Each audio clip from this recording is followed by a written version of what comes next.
జైశాలి జైశాలి జైశాలి జైశాలి.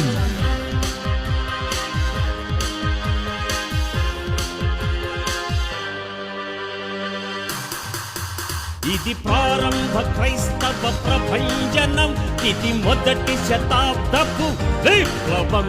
ఇది ప్రారంభ క్రైస్తవ ప్రభంజనం, ఇది మొదటి శతాబ్దపు విప్లవం. మనిషిని మనిషి హతమార్చేదే లోక విప్లవం, మనుషుల మనసును మార్చేదే క్రీస్తు విప్లవం. విప్లవం వర్ధిల్లాలి, విప్లవం వర్ధిల్లాలి, క్రైస్తవులంతా పోరాటం చెయ్యాలి.